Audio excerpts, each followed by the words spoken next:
sebelumnya, Assalamualaikum warahmatullahi wabarakatuh. Perkenalkan, nama saya Ilham Wijaya Gatama dengan NIM 6211420093. Di sini saya akan mengerjakan tugas base project mata kuliah olahraga usia dini dengan materi dengan teori piramida. Di sini saya mengusung tema yaitu program pembinaan prestasi olahraga dalam pencak silat. Strategi pembinaan prestasi. Dalam pembahasan terkait masalah yang sudah ditulis, strategi pembinaan prestasi mengacu pada teori piramida, di mana dalam teori tersebut terdapat 3 tahapan yang terdiri dari pemasalan, pembibitan, dan pembinaan prestasi. Dari ketiga unsur ini saling dan tidak dapat dipisahkan. Pola pembinaan berdasarkan piramida berlaku untuk semua cabang olahraga. Pelaksananya tergantung kondisi masing-masing cabang olahraga yang bersangkutan.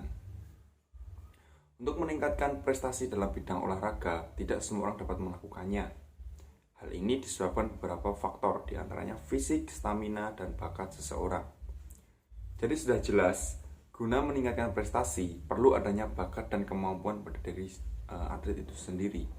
Hal tersebut juga tercantum di dalam Undang-Undang Nomor 3 tentang Sistem Keolahragaan Nasional yang berbunyi, olahraga prestasi dilakukan setiap orang yang memiliki bakat, kemampuan, dan prestasi untuk menciptakan prestasi. Pemasalan. Dalam tahap ini bertujuan untuk memasyarakatkan olahraga dan mengolahragakan masyarakat. Namun secara terfokus dapat dijelaskan bahwa tahap ini bertujuan untuk mendorong dan menggerakkan masyarakat agar lebih memahami hakikat dan manfaat olahraga pencaksilat kategori tanding dengan harapan dapat melibatkan atlet sebanyak-banyaknya sebagai bagian dari upaya peningkatan prestasi olahraga. Adapun beberapa strategi yang dapat dilakukan di antaranya. Yang pertama, promosi ke sekolah-sekolah terdekat dan mencoba untuk masuk ke ekstrakurikuler yang ada di sekolah. Pada strategi ini merupakan awal yang bagus guna menjaring bibit-bibit atlet yang kemudian diproses lebih spesifik lagi. Latihan di tempat umum. Dalam strategi ini bertujuan untuk mendemonstrasikan yang ada di dalam olahraga pencaksilat khususnya pada kategori pertandingan di event atau di dalam turnamen. Dan yang selanjutnya promosi melalui media yang ada. Selain strategi di atas, promosi melalui media di massa ataupun media sosial sangat berpengaruh yang sangat besar karena informasinya dapat disebarkan secara cepat dan efektif, di mana informasi dalam lebih mudah untuk sampai di dalam masyarakat. Yang keempat, yaitu kita mengadakan sebuah event atau mengadakan sebuah pertandingan. Event merupakan salah satu faktor yang turut mempengaruhi tahap pemasalan. Selain sebagai ajang uji coba kemampuan, event diharapkan dapat menarik minat pada masyarakat. Yang kedua, kita masuk ke dalam pembibitan. Dalam kerangka proses pemilihan bibit, pembibitan awal sampai kepada pembinaan prestasi, telah tersedia rangkaian kelembagaan yang langsung bertanggung jawab dan tanggung jawab tertinggi ada pada KONI atau bisa disebut Komite Olahraga Nasional Indonesia. Sedangkan yang bertanggung jawab paling bawah adalah guru penjas orkes di sekolah. Strategi yang dilakukan ialah identifikasi bakat dan pengembangan bakat. Pada tahap identifikasi bakat menggunakan seleksi bakat secara ilmiah, di mana dalam seleksi tersebut terdapat beberapa aspek yang diuji seperti tes fisik dan tes cabang olahraga yang diangkat diantaranya teknik dasar dalam pencaksilat itu sendiri. Semakin banyak dan rumit metode ilmiah yang digunakan untuk identifikasi bakat, semakin tinggi pula kemungkinannya dalam menemukan bakat yang mungkin sangat-sangat superior dan sangat-sangat berprestasi mungkin untuk kedepannya. Oleh karena itu perlu adanya bibit-bibit atlet berbakat, salah satunya dalam penentu kondisi fisik atlet yang akan berlanjut dalam pembinaan olahraga yang lebih terarah pada atlet usia dini secara efektif dan efisien. Untuk mendapatkan bibit-bibit atlet berbakat yang potensial untuk dikembangkan menjadi atlet di kemudian hari. Berikut merupakan tes fisik yang diuji. Yang pertama itu ada fleksibilitas atau biasa disebut side split, yakni meregangkan kedua kaki dengan jangkauan terjauh di permukaan tanah. Tujuannya untuk menjaga kelenturan, kekuatan, dan keseimbangan tubuh secara bersamaan. Standar minimal untuk latihan ini adalah kaki lurus hingga lutut menyentuh tanah. Seperti itu. Dan yang kedua, kecepatan atau sprint sekitar 40 sampai 50 meter lah. Pengertian lari jarak pendek atau sprint adalah jenis olahraga yang dilakukan dengan mengandalkan kekuatan dan kecepatan penuh sepanjang garis lintasan dari start hingga finish. Tujuannya agar melatih kecepatan. Standar minimal perempuan 6 sampai 9 detik lah. Sedangkan untuk laki-laki 4,50 meter per detiknya. Dan yang ketiga, power lengan atau bisa disebut dengan push up selama 30 detik. Push up adalah olahraga yang bermanfaat untuk membangun kekuatan tubuh bagian atas. Tujuan push up adalah untuk melatih tricep, otot dada, dan bahu. Jika dilakukan dengan bentuk yang tepat, olahraga ini juga dapat memperkuat punggung bawah dan menarik otot perut. Standar minimal untuk 30 detik yaitu perempuan 15-20 kali dan untuk laki-laki 20-30 kali. Untuk selanjutnya yaitu kekuatan perut atau biasa disebut dengan sit up, itu selama 30 detik. Sit up merupakan salah satu jenis latihan olahraga yang dapat melatih kekuatan otot dan membuat otot menjadi lebih kencang. Tujuan sit up ini untuk melatih otot perut, otot dada, otot panggul, pinggang bagian bawah hingga leher.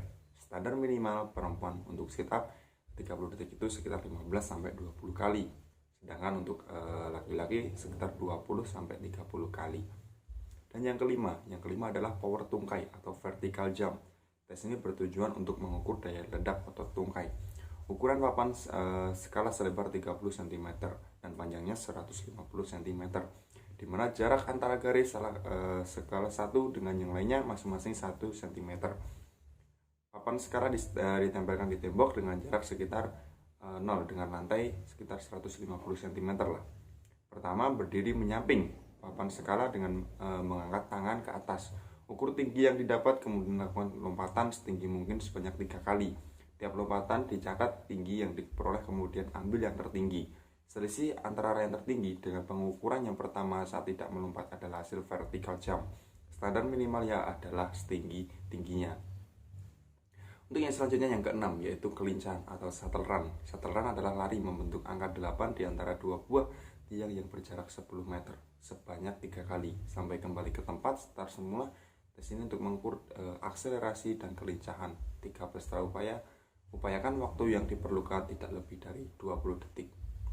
Dan yang ketujuh atau yang terakhir yaitu MFT, Multi Stage Fitness Test. Salah satu bentuk latihan kebugaran yang biasa digunakan para pelatih olahraga itu tersendiri. Untuk yang selanjutnya yaitu kita masuk ke dalam materi pembinaan olahraga. Tahap ini terdapat strategi pembinaan yang dilakukan. Dalam persiapan jangka panjang tersebut dilakukan satu latihan terencana dan sistematis dan memperhatikan sasaran dan tujuan yang dicapai. Di antaranya, yang pertama, menyiapkan sarana prasarana yang memadai. Sarana dan prasarana atau perlengkapan atlet pencaksilat dalam sebuah pertandingan atau laga yang berlangsung harus sesuai dengan standar Ikatan Pencaksilat Indonesia atau IPSI. Pada saat melakukan pertandingan, pihak penyelenggara serta pihak silat harus paham betul dengan kebutuhan yang harus dipersiapkan. Adapun sarana prasarana pertandingan pencaksilat yaitu yang pertama ada lapangan pencaksilat atau gelanggang pencaksilat dengan ukuran dan gambar seperti yang sudah ada di sini. Untuk yang selanjutnya yang kedua yaitu ada matras. Untuk ukuran matras pencaksilat adalah 10 x 10 meter, memiliki warna dasar hijau terang dengan garis putih setebal 5 cm dan pada lapangan berdiameter 8 meter. Dengan lingkaran tengah berdiameter 3 meter, tebal matras pencaksilat dalam pertandingan profesional adalah sekitar 5 cm. Kegunaan matras adalah pemanfaatan sebagai alat dalam pertandingan yang berguna untuk menopang segala gerakan dan posisi atlet ketika dalam laga atau pertandingan pencaksilat. Yang ketiga, itu ada peluit. Selain peluit, alat yang sering dipergunakan sebagai alat alternatif lainnya mungkin bisa digunakan untuk sebagai bel ataupun gong. Dan yang keempat ada lampu blabak. Lampu blabak yang dipakai memiliki warna-warna yang tertentu yang memiliki warna tersendiri. Warna-warna lampu tersebut adalah merah, biru, dan kuning. Untuk yang kelima yaitu timbangan. Timbangan digunakan untuk menimbang berat badan atlet yang akan bertanding. Dan yang keenam itu ada seragam silat. Alat pencak silat yang juga harus menggunakan sabuk sesuai dengan tingkatan yang diperoleh seorang atlet pencak silat. Serta seragam yang terdiri atas baju dan celana silat. Pada baju berseragam silat memiliki badge ipsi di area dada bagian kiri.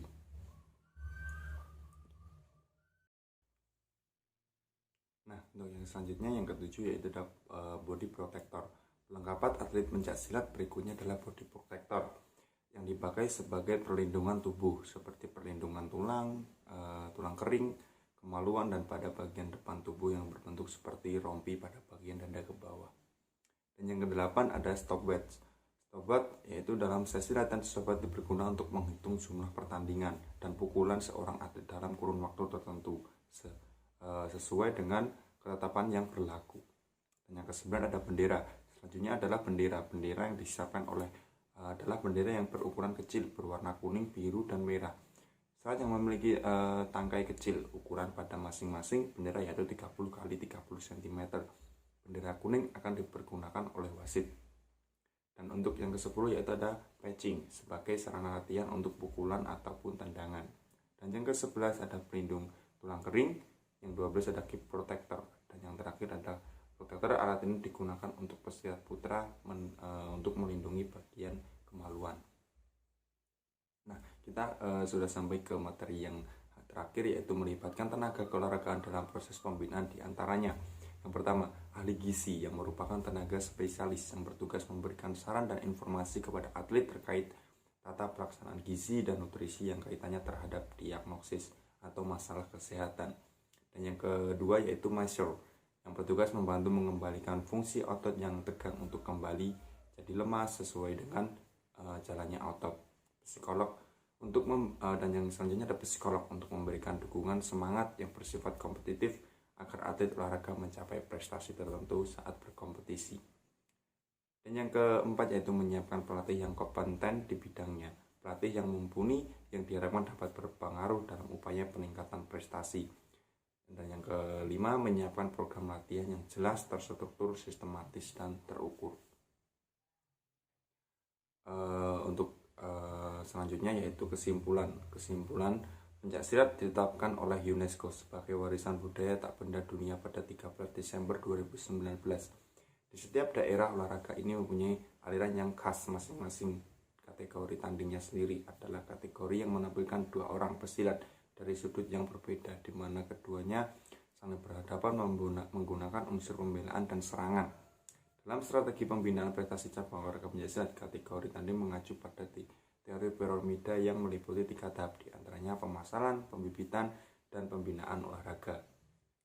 Saran, dalam upaya peningkatan pembinaan prestasi, beberapa pihak yang ikut berperan diharapkan mampu memaksimalkan tugas dan fungsinya guna mencetak atlet yang berkualitas sebagai wujud peningkatan prestasi pada cabang-cabang olahraga lainnya, tidak hanya dalam cabang pencaksilat. Oke, sekian, terima kasih atas perhatiannya.